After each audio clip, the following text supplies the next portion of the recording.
Macho के vlogs और ये है मेरा रिव्यू द कश्मीर फाइल्स को लेकर। सबसे पहले तो मेरा एक्सपीरियंस कश्मीर फाइल्स को देख के मतलब जितना दुख होता है उतना ज़्यादा खून भी खौलता है। जो भी हम कश्मीरी पंडितों के साथ हुआ, हम लोगों को तो ऑलरेडी पता है सब कुछ, लेकिन जनता को तो अब पता चल रहा है जिनको नहीं पता था। बहुत बार होता था कि कोई नाम पूछता था तो अच्छा तुम कश्मीरी हो, कश्मीर में तुम्हारा घर भी होगा। कश्मीरियों के साथ क्या हुआ किसी को पता ही नहीं। कश्मीरियों को कैसे मारा गया किसी को पता ही नहीं। सिर्फ उनको इतना पता है कश्मीरी पंडित कश्मीर छोड़कर आ गए। कश्मीर छोड़कर आ गए, कश्मीर से निकाला गया था, मार काट की गई थी, औरतों के रेप हुए थे, छोटे छोटे बच्चों को मारा गया था, घर जलाए गए थे। फिल्म में तो फिर भी कम दिखाया है, जितना दिखाया है उसी में लोगों को रोना आ गया। कश्मीरी पंडितों ने तो झेला था ये सब।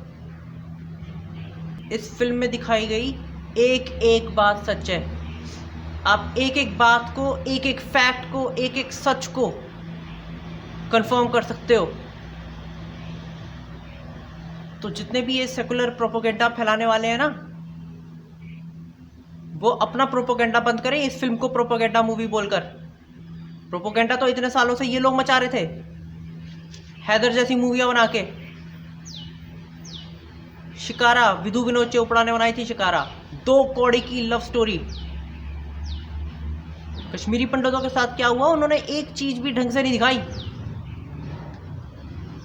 वो स्टोरी कश्मीरी पंडितों के नाम को सिर्फ यूज करके उनका इमोशन अपनी तरफ खींचने की थी और कुछ नहीं था। विधु विनोद चोपड़ा जैसे जो डायरेक्टर्स है ना, जिन्होंने कश्मीरी पंडितों के इमोशंस को यूज किया था अपनी फिल्म के प्रमोशन के लिए, कश्मीर फाइल्स उनकी फिल्म पर एक बहुत बड़ा तमाचा है।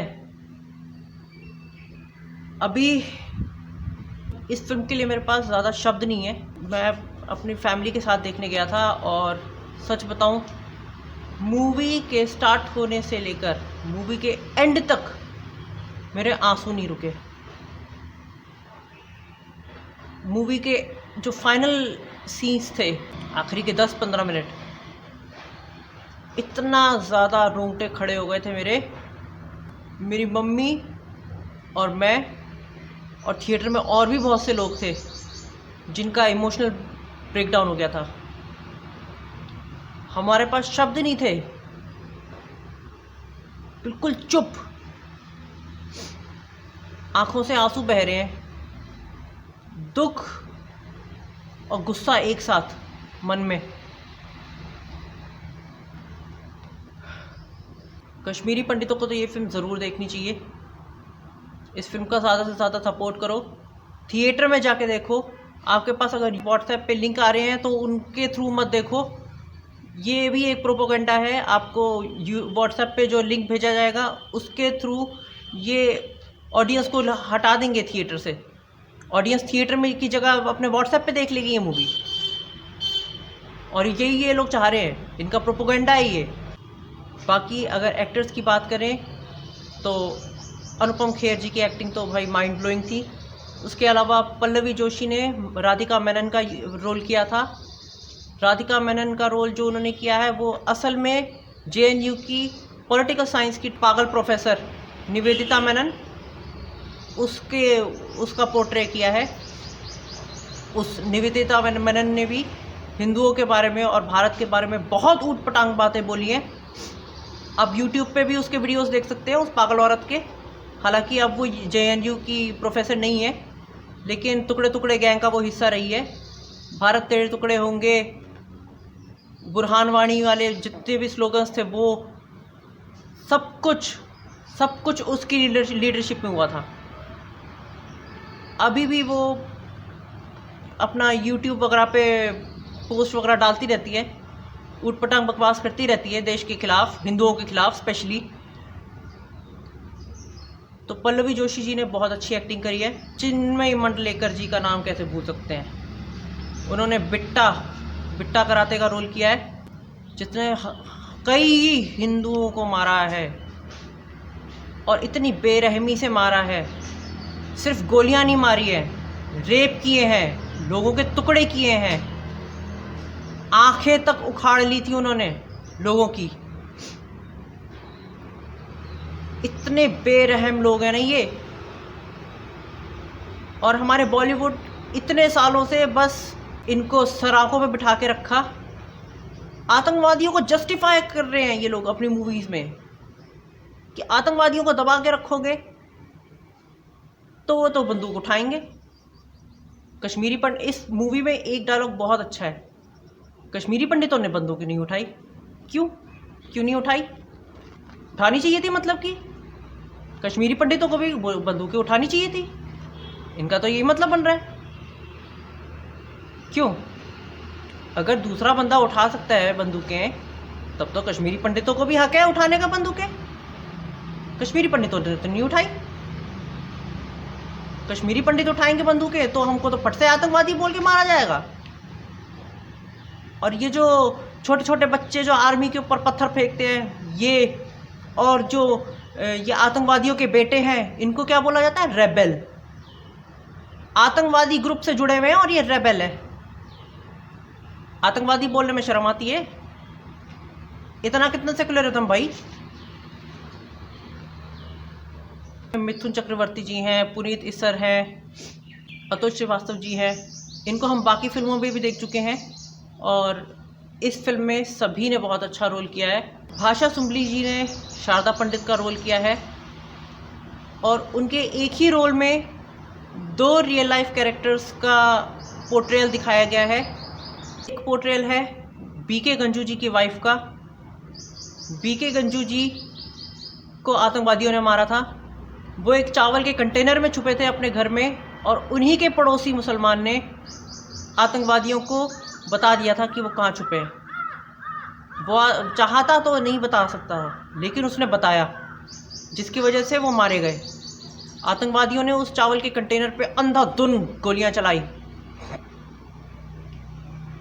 और उनके खून से सने हुए चावल उनकी वाइफ के मुंह में डाले। किस शर्त पे? कि अगर अपने परिवार को बचाना चाहते हो, अपने परिवार को जिंदा रखना चाहते हो, तो ये चावल खाने पड़ेंगे। और उन्होंने मजबूरी में खाए। उन्हीं के इसी रोल का दूसरा पोर्ट्रेयल जो है गिरजा टिक्कू जी का, जो एक स्कूल टीचर थी, गवर्नमेंट स्कूल में टीचर थी और उनका आतंकवादियों ने टॉर्चर किया, गैंग रेप किया और फिर जो बड़े बड़े लकड़ काटने वाली आरी होती है ना, मैकेनिकल आरी, इलेक्ट्रिक आरी, उस पे उनको जिंदा काटा गया। वो जिंदा थी जब उनके शरीर के टुकड़े किए गए, उनको जिंदा उस आरी पे लिटा दिया गया था। ना गवर्नमेंट, ना जुडिशियल सिस्टम, ना पुलिस, ना आर्मी, ना जर्नलिज्म, कोई भी हिंदुओं के साथ नहीं था, कोई भी कश्मीरी पंडितों के साथ नहीं था। फिल्म को देखकर हम कश्मीरी पंडितों को जितना दुख हुआ है उतना ही गुस्सा भी आया है हमारी गवर्नमेंट्स पे, हमारे जुडिशियल सिस्टम पे, हमारे जर्नलिस्ट पे। सब बिके हुए हैं, सब बिके हुए हैं। आप नेट पे निकाल लो, सुप्रीम कोर्ट में 200 से ज़्यादा केसेस कश्मीरी पंडितों के रीओपन करने की रिक्वेस्ट करी गई थी। सुप्रीम कोर्ट ने बोला अब इतने सालों बाद क्या करने आ रहे हो। उन्होंने रिजेक्ट कर दिया। ये एक आतंकवादी के लिए खोलना होता है कोर्ट, आधी रात को भी खोल देते हैं। ये आतंकवादी के लिए क्यों खोलना है? हजारों लोगों को मारने वाले को आप कौन सा प्यार दिखा रहे हो? हमारा जुडिशियल सिस्टम भी उतना ही बिका हुआ है जितना हमारे पॉलिटिशियंस, हमारे जर्नलिस्ट्स। एनडीटीवी ने तो मूवी के रिलीज होने से कई साल, 2 साल पहले ही बोल दिया था।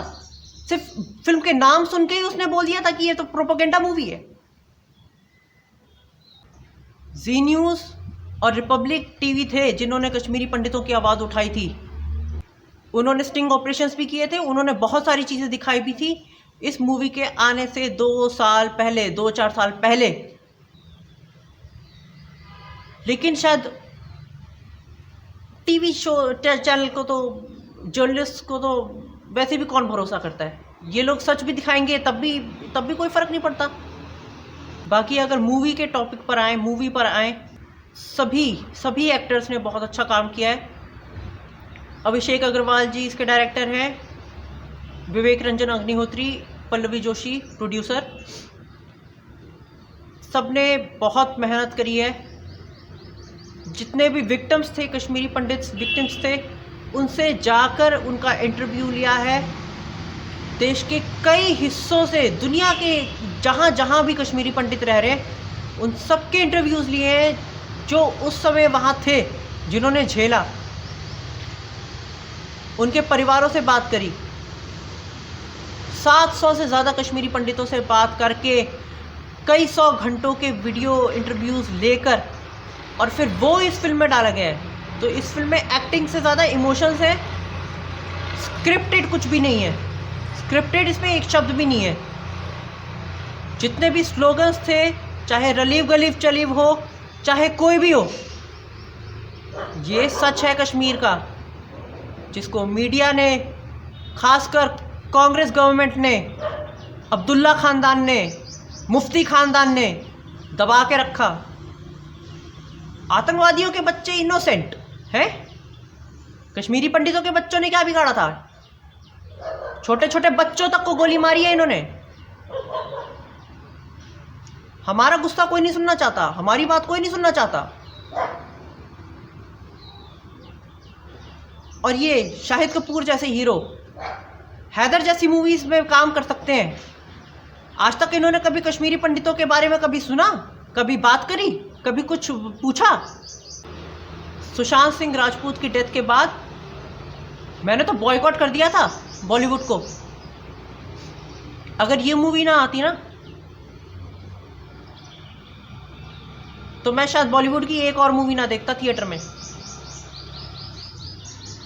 बॉयकॉट बॉलीवुड है मेरा तो। सिर्फ ये मूवी एक एक्सेप्शन है, क्योंकि ये हम पर बनी है और सच्ची बनी है। और विवेक अग्निहोत्री और उसकी टीम को हैट्स ऑफ है। इस मूवी का एक एक सीन इतना ही सच्चा है जितने हमारी कहानियां। और बीइंग अ कश्मीरी पंडित, मैं इतना बता सकता हूं, हमारी भी एंसेस्ट्रल प्रॉपर्टीज़ हैं कश्मीर में। और कोई शर्म की बात नहीं है कहने में कि वहां पे मुसलमानों का कब्जा है, क्योंकि है।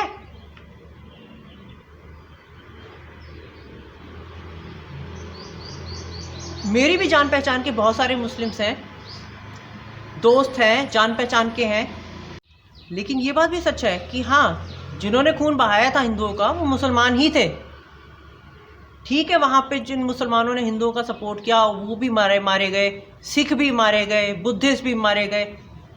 लेकिन मेन जो अटैक था वो कश्मीरी पंडित कम्युनिटी पे था। क्योंकि एक टाइम में कश्मीरी पंडित कश्मीर में 100% पॉपुलेशन के थे, 100%। और अब 2%। क्या हुआ सारे कश्मीरी पंडितों का? कोई गवर्नमेंट दे सकती है जवाब? कांग्रेस गवर्नमेंट से ये सवाल है मेरा, इतने सालों तक आप उन आतंकवादियों के साथ पार्टियां बनाते रहे, आतंकवादियों के साथ ये मनमोहन सिंह की फोटोज थी, आतंकवादी प्राइम मिनिस्टर के साथ मिलकर खाना खा रहे हैं, बातचीत कर रहे हैं। और कश्मीरी पंडितों का क्या? उनकी सुनने वाला कोई नहीं है। क्यों इनको आज तक सजा नहीं मिली थी? और दोस्तों, मैं ये बात सच्ची बता दूं, लोगों को कड़वी लग सकती है। सेंट्रल गवर्नमेंट, मोदी गवर्नमेंट ना होती, भाजपा ना होती ना, तो आर्टिकल 370 अभी भी ना हटता। कांग्रेस तो आतंकवादियों की, पाकिस्तान की, चाइना की सपोर्टर है। इनसे आप उम्मीद भी क्या कर सकते हो? मैं इस रिव्यू को सिर्फ मूवी के रिव्यू के तौर पे ख़त्म करना चाहता था, लेकिन इस फिल्म ने हमारे मन की जो एक छुपा हुआ दर्द था, छुपा हुआ गुस्सा था ना, वो बाहर ला दिया है। पहले बहुत लोग मेरे को चुप करा लेते थे कि मत बोल, कोई फ़र्क नहीं पड़ना। तुम कश्मीर वापस नहीं जा सकते, कुछ नहीं होना, चुप हो जाओ, भूल जाओ। बहुत सारे दोस्तों को जो हो गया तो हो गया, भूल जाओ, गले लगाओ, प्यार करो और बस आगे बढ़ो। जब तुम्हारे अपनों की गर्दनें कटेंगी, जब तुम्हारे अपनों को गोलियां लगेंगी, जब तुम्हारे घरों को जलाया जाएगा, जब तुम्हारी माँ बहनों को रेप किया जाएगा ना, तब बोल रहे हैं ये बात कि जो हो गया उसे भूल जाओ, उन्हें माफ़ कर दो और आगे बढ़ जाओ। कहना बहुत आसान होता है, जिनके साथ होता है ना वो जानते हैं। कश्मीर में सिर्फ हिंदुओं का नरसंहार नहीं हुआ है, लोग तो इसको एक्सोडस बोल देते हैं, माइग्रेंट्स बोल देते हैं। माइग्रेंट्स कौन होते हैं? जो काम के सिलसिले में या किसी और रीज़न से जाते हैं कोई दूसरी जगह, खदेड़े नहीं जाते हैं कश्मीर से, जैसे हमें खदेड़ा गया था। बाकी इस फिल्म के टॉपिक पे रहें तो एक चीज़ और अच्छी लगी मेरे को कि कई गवर्नमेंट्स ने इस फिल्म को टैक्स फ्री कर दिया है। हरियाणा, उत्तर प्रदेश, मध्य प्रदेश, कर्नाटक, त्रिपुरा, गुजरात, गोवा, सुनने में आ रहा है कि महाराष्ट्र ने भी कर दिया है। और जो एक्स सीएम है राजस्थान की, उन्होंने भी करंट सीएम को ये रिक्वेस्ट भेजी थी कि इस फिल्म को टैक्स फ्री कर दे, लेकिन वहाँ कांग्रेस की गवर्नमेंट है तो मेरे को उम्मीद थोड़ी कम है। बाकी इस फिल्म की सक्सेस को देख के हो सकता है वो लोग कर दें इस फिल्म को टैक्स फ्री राजस्थान में भी। हालांकि कांग्रेस ने इस चीज़ को छुपाने की और दबाने की, अपना झूठा प्रोपेगेंडा फैलाने की बहुत कोशिश की है। और इस फिल्म के डायरेक्टर्स को, प्रोड्यूसर्स को, कास्ट को, एक एक एक्टर को, म्यूज़िक कंपोजर्स को जिन्होंने बैकग्राउंड म्यूज़िक डाली है, आपकी बैकग्राउंड म्यूज़िक ना बिल्कुल दिल को छू गई। मन में ना जितनी बार भी इस फिल्म का ख्याल आता है, जितने भी सीन्स, इस फिल्म के सीन्स जितने भी हैं, उन सब का जब ख्याल आता है वो म्यूज़िक दिमाग में आने लग जाती है। हर भारतीय को ये फिल्म देखनी चाहिए। अपने धर्म को साइड में रखो, जाति को साइड में रखो और ये फिल्म देखो। बाकी जो सो कॉल्ड सेक्युलर लोग हैं, लिब्रांडू हैं, कम्युनिस्ट माइंडसेट वाले लोग हैं, जो इस चीज़ को एक्सेप्ट नहीं करना चाहते, इग्नोरेंट बने रहना चाहते हैं, आंखें बंद करके रखना चाहते हैं, उनको सिर्फ मिठाई में लिपटी हुई झूठी चीज़ें ज़्यादा पसंद है। इनको कड़वी सच्चाइयाँ इन लोगों को थोड़ी सी कम पसंद होती हैं। कश्मीर में सिर्फ हिंदुओं को नहीं मारा गया था, हिंदुओं के सिर्फ घर नहीं जलाए गए थे, वहाँ हिंदुओं के मंदिरों को भी तोड़ा गया था। अभी भी आप कश्मीर में चले जाओ या सिर्फ नेट पे ही फोटोज निकाल लो, कश्मीर में हज़ारों मंदिर आपको दिख जाएंगे जहाँ पे ये शिवलिंग तोड़े हुए हैं, भगवानों की मूर्तियाँ तोड़ी हुई हैं, मंदिर खंडर हुए पड़े हैं। कई ही कश्मीरी हिंदुओं के घर जिनको जला दिया था वो आज खंडर हुए पड़े हैं। कई कश्मीरी पंडित हैं हमारे जान पहचान के जो अभी भी जाते हैं कश्मीर, अपने घरों को देख कर रोते हैं। मन में उम्मीद है भी और नहीं भी कि गवर्नमेंट कुछ करेगी या नहीं करेगी। जितने भी लोग बोलते हैं ना कि आगे बढ़ जाओ, सॉरी बोलो और आगे बढ़ो, ये सिर्फ सॉरी तक कहने वाली बात नहीं है। जितने भी आतंकवादियों ने हिंदुओं को मारा था, जितने भी उन कश्मीरी मुसलमानों ने हिंदुओं को मारा था, उनमें से एक को भी सज़ा नहीं हुई है। और जब तक कश्मीरी पंडितों को उनके घर वापस नहीं मिलेंगे ना, जितने भी मुसलमानों के ने उन पर कब्जा कर रखा है उनके घर वापस नहीं मिलेंगे ना, तब तक जस्टिस नहीं होगा। कश्मीरी पंडितों का जस्टिस तब होगा जब मुसलमानों को वापस हमारे घरों से खदेड़ा जाएगा और कश्मीरी हिंदुओं को वापस बसाया जाएगा कश्मीर में। कोई अलग कॉलोनी नहीं बनेगी। कश्मीर पंडितों का था, पंडितों का है, पंडितों का रहेगा। जिनको बुरा लगता है लगे, लेकिन ये बात सच है। कश्मीरी पंडितों ने चूड़ियां नहीं पहन रखी, ठीक है, हम लोगों ने हथियार नहीं उठाए, लेकिन अब हम बोलेंगे और हमें कोई चुप नहीं करा सकता, किसी का बाप चुप नहीं करा सकता। इस फिल्म को देखकर पता है एक चीज़ का बहुत ज़्यादा दुख होता है कि कश्मीरी पंडितों ने शायद कहीं ना कहीं ये एक्सेप्ट कर लिया था कि कुछ नहीं हो सकता, क्योंकि बहुत सारे कश्मीरी पंडितों के ये बच्चे हैं जो इन सेकुलर लोगों के साथ जुड़ गए हैं। बहुत सारे कश्मीरी पंडित हैं जिन्होंने अपने बच्चों को नहीं बताया कि उनके पुरखों के साथ क्या हुआ था, उनके बाप दादाओं के साथ क्या हुआ था। और यही रीज़न है कि कई कश्मीरी पंडित, कई कश्मीरी हिंदू लड़के लड़कियां आज सेकुलर बने हुए हैं। कश्मीर में क्या हुआ था उनको ना सच पता है और ना उनको पता चलने देंगे ये लोग, क्योंकि वो ऑलरेडी लोग ब्रेन वॉश हो चुके हैं। कश्मीर में तो जेनोसाइड हुआ ही नहीं था उनके अकॉर्डिंग। कश्मीर में तो कुछ हुआ ही नहीं था। कश्मीर में सिर्फ मुसलमान मरे थे, हिंदू नहीं मरा था। ये कश्मीर फाइल्स का रिव्यू है, लेकिन ये रिव्यू के साथ साथ कश्मीरी पंडितों का दर्द भी है, दुख भी है, गुस्सा भी है, जो इतने सालों से दबा हुआ था और अब बाहर आ रहा है। इस वीडियो को मैं चाह रहा था कि ये पॉलिटिकल ना बने, कोई मैं ऐसी बात ना बोलूं कि किसी को बुरा लग जाए, लेकिन जो सच्ची बातें हैं उनको हम लोग इतने सालों तक चुप रह के छुपाए रखी ना हमने। ये हमारी सबसे बड़ी गलती थी। ज्यूज का जो हॉलोकॉस्ट था उसके बारे में दुनिया अभी तक क्यों नहीं भूली? क्योंकि उन्होंने भूलने ही नहीं दिया। कितनी फिल्में बनी हैं हॉलोकॉस्ट पे, कितनी सारी, और कश्मीरी पंडितों पे एक भी नहीं। और जब इनको दिखाना होता था बॉलीवुड वालों को कश्मीर, क्या दिखाते थे? आर्मी अब्यूज कर रही है इन लोगों को। कौन सा ऐसा देश है जहां पे कोई आर्मी के ऊपर पत्थर फेंके और आर्मी उनको गोली ना मारे? यही जो पत्थरबाज है ना, ये अमेरिका में या कहीं और करके दिखा दें ये हरकतें, आर्मी सीधा सर में गोली मारेगी। और हमारी आर्मी इसको, हमारी गवर्नमेंट ने, सच बताऊं तो हमारी आर्मियों को चूड़ियां पहना रखी हैं। हमारी आर्मियां कुछ नहीं कर रही इस टाइम देखा जाए तो। आतंकवादियों के बच्चों को गोली मारने में क्या दिक्कत है? वो बच्चे दूध पीते बच्चे तो नहीं है कि उनको पता नहीं है कि पत्थर नहीं फेंकना चाहिए किसी पे। और अगर वो किसी पे पत्थर फेंक रहे हैं 500 रुपए के लिए, तो फिर ठीक है, अगर उनको गोली से नहीं मारनी तो उनको कूटो, अच्छे से कूटो। आर्मी के ऊपर ये लोग फट से हमला कर देते हैं। आर्मी ने हमारे साथ रेप्स किए।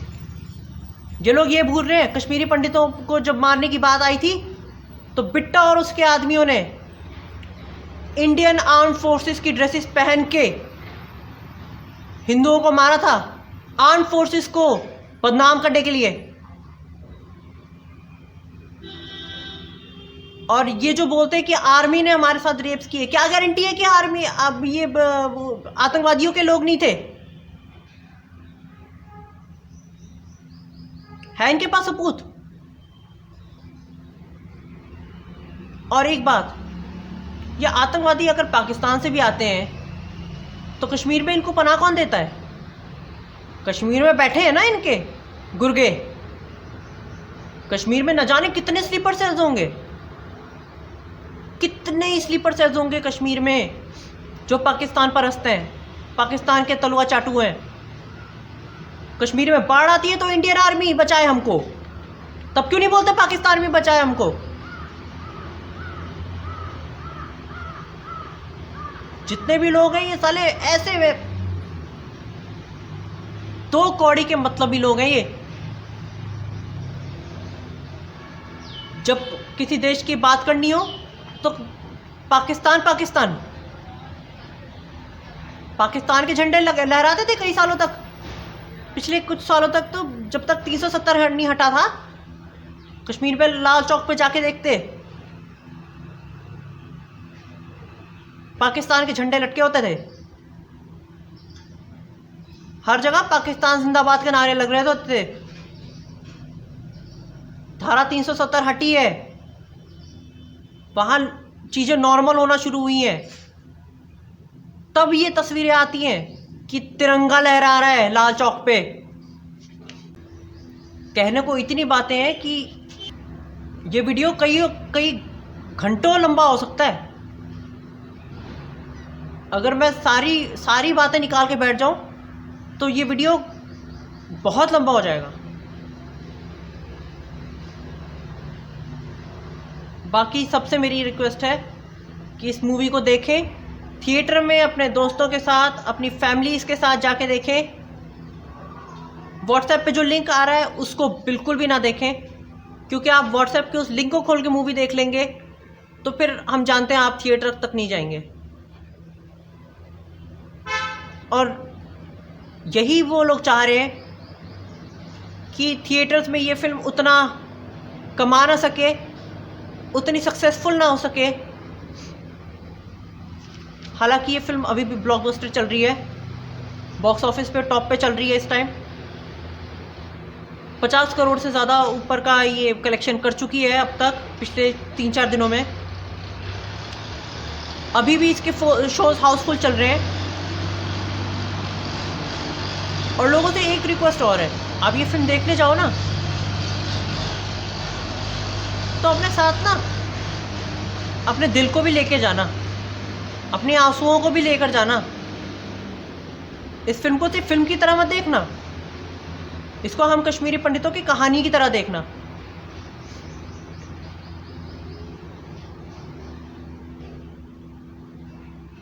तीस साल से ज़्यादा हो गए हैं लेकिन ये जख्म कभी भरे नहीं है। ये कश्मीरी पंडितों के जख्म पर हल्की सी दवा लगाने वाली चीज़ है ये फिल्म, जो थोड़ा सा सुकून देती है कि हाँ हम अब हमारी बात सुनी जा रही है, सिर्फ भारत में नहीं पूरी दुनिया में। विवेक अग्निहोत्री जी ने जब अमेरिका में कई जगहों पे स्क्रीनिंग्स हुई थी इस फिल्म की, तो वहाँ पे सिर्फ हिंदुस्तानी नहीं, अमेरिकन्स, ज्यूज, अफ्रीकन्स, हर कोई देखने गया था ये मूवी। कई देशों के कई लोग, सिर्फ भारतीय नहीं दूसरे देशों के भी लोग, बहुत लोग। तो प्लीज़ इस फिल्म को देखें और ज़्यादा से ज़्यादा सपोर्ट करें। और आपने अगर फिल्म देख ली है तो आपका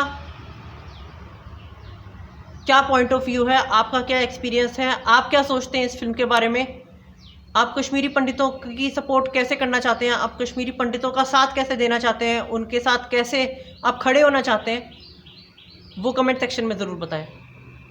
बाकी वीडियो को एंड तक देखने के लिए आपका बहुत बहुत धन्यवाद। ये था मेरा द कश्मीर फाइल्स का रिव्यू। मेरे चैनल के साथ बने रहना दोस्तों। तब तक के लिए जय हिंद, जय भारत, वंदे मातरम।